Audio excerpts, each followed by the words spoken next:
Hi everyone, welcome back to my channel. आज हम लोग बात करेंगे एक बहुत इम्पॉर्टेंट पाठ की, जो हमारे इंडिया में बहुत लोग पढ़ते हैं, बहुत पहले से पढ़ते आ रहे हैं, जो महर्षि अगस्त्य ने राम भगवान को बताया था रावण को मारने से पहले, जिसको पढ़ने के बाद ये बात प्रूव हो जाती है, ये बात अटल हो जाती है कि आपकी विजय निश्चित है। तो अगर कोई सिर्फ ऐसा उपाय पूछे जो उनकी हेल्थ इंप्रूव करे, उनकी फाइनेंशियल पोजीशन को स्ट्रॉन्ग करे, उनको फेम दिलवा सके, उनकी इम्पोर्टेंस उनकी फैमिली और सोसाइटी में बढ़ा दे, उनको अपने हर दुश्मन पर, वो दुश्मन चाहे आप अपनी हेल्थ को समझें, अपने ओरिजिनल किसी दुश्मन को समझें, फाइनेंशियल पोजीशन को समझें, किसी को भी उस पर जीत दिलवा सके, तो उसका सिर्फ एक उपाय है आदित्य हृदय स्तोत्र, जो काफ़ी लोग पढ़ते हैं इंडिया में पहले से ही, लेकिन वो ऐसे पढ़ते हैं जैसे बच्चे अपनी स्कूल की किताबें पढ़ रहे होते हैं। इस वीडियो में मैं आपको बताऊंगी कि सिर्फ ये नहीं बताऊंगी कि आदित्य हृदय स्तोत्र के फ़ायदे क्या होते हैं, बल्कि ये भी बताऊंगी कि उसको सही तरीके से पढ़ने का तरीका क्या है। अब बहुत लोग सोचेंगे कि ये इतना इम्पोर्टेंट और इतनी वैल्यू वाला पूजन और पाठ कैसे हो सकता है। तो आप खुद सोचें, हमारी धरती के ऊपर सबसे ज़्यादा जो एनर्जी का एक ज़रिया है वो क्या है? वो सन है, सूर्य है। तो अगर आप सूर्य को इम्प्रेस करेंगे, सन को इम्प्रेस करेंगे, तो उसका आपके जीवन में जो एनर्जी है, आपका जो एनर्जी का लेवल है, जिस वाइब्रेशन पे आप हैं, वो वाइब्रेशन को इंक्रीज करने का एक डायरेक्ट तरीका होता है सन को इम्प्रेस करना। और सन को इम्प्रेस करने का ये बहुत एंशियंट और इंडिया में बहुत पुराना एक तरीका है आदित्य हृदय स्तोत्र।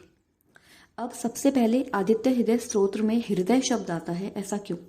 क्योंकि ये आपके दिल में एक ऐसी ज्वाला, एक ऐसी एनर्जी को इंक्रीज करता है, एनहांस करता है, जिसका आप सिर्फ एक हफ्ते में ही रिजल्ट देख सकते हैं।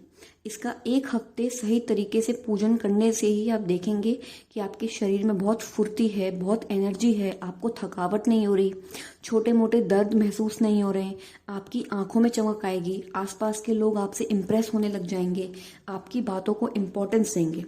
और अगर आप इसे लाइफ लॉन्ग पढ़ेंगे तो इसके इतने फायदे हैं कि आप गिनते गिनते थक जाएंगे, लेकिन इसके फायदे नहीं कम होंगे। अब सबसे पहला जो तरीके में मैं आपको बताऊंगी कि सबसे पहली चीज़ क्या है जिसमें लोग काफ़ी गलतियां करते हैं, वो ये है कि जब आप किसी की, सपोज करो आपको कोई इंसान पसंद है और आप उसकी तारीफ या उसको उसकी किसी भी तरह से सराहना करके आप उसको इम्प्रेस करना चाहते हैं, खुश करना चाहते हैं, लेकिन उस इंसान की भाषा अलग है और आपकी भाषा अलग है। आप अपने एक ऐसे दोस्त के पास गए जिसको उस इंसान की भाषा आती है और आपने उससे उस एक लेटर लिखवा लिया तारीफों का, जो आपको अब उस इंसान के सामने जाके सिर्फ पढ़ना है रट्टा मार के। अब ऐसे रट्टा मारने से ना तो आपके सामने खड़ा वो इंसान इम्प्रेस होगा और ना ही आपको कुछ अच्छा महसूस होगा।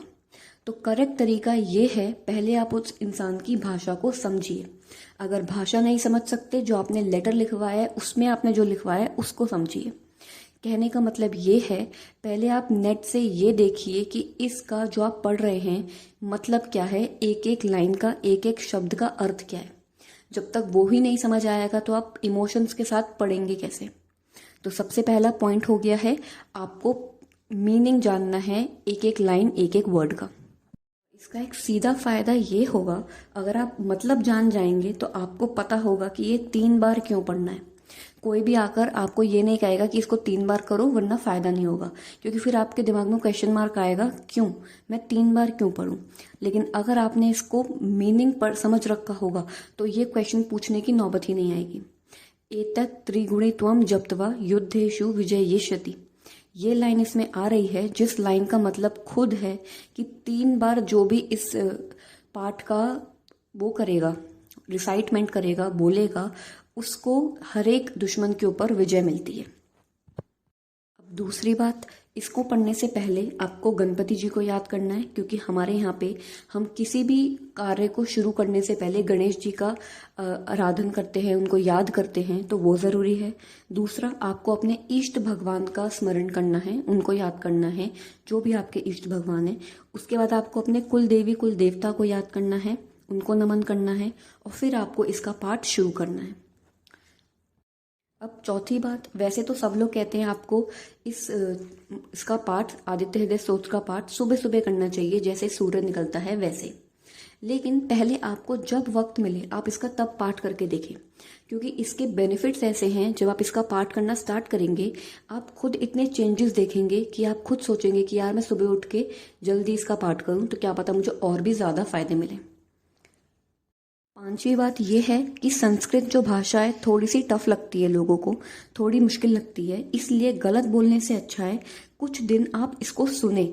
जहाँ पे भी इस पाठ का वो हो रहा हो, मतलब जो बोल बोल के सुनाते हों, चाहे किसी वीडियो में देखें या कहीं भी देखें, तो इसको सुने। इसका उच्चारण आपको एकदम साफ करना है, एकदम स्पष्ट भाव के साथ करना है।